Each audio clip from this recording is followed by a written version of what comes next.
So one of the things that we talked about in the past is our next graphic that you are licensed. So a lot of people moving from Oregon to Montana or Washington, Idaho, all these different places, they don't understand some of the rules, but that's where you're kind of special. Washington and Oregon have got this really unique law, and they're the only two states in the U.S. that have it.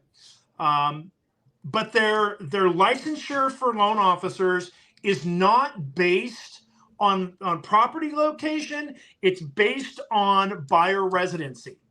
And so if you're coming from Washington or you're coming from Oregon and moving to Montana, well, in fact, moving to any state, if you are still an Oregon resident or still a Washington resident, then that loan officer has to be licensed in the state of your residency.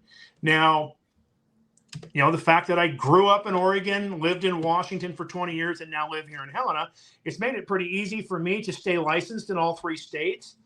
But the truth of the matter is most loan officers in Washington and Oregon don't even know this, let alone loan officers in Montana.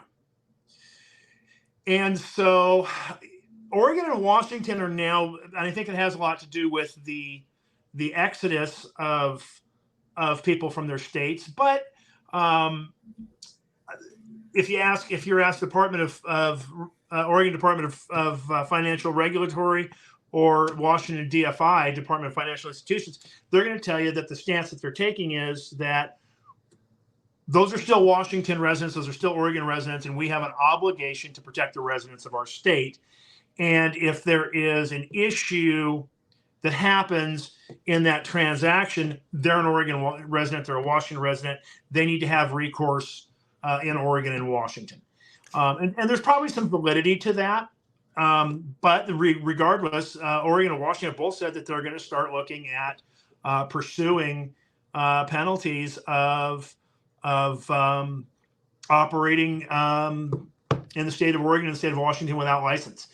That's a big deal when you start having to deal with the Consumer Financial Protection Agency on non-licensed activity.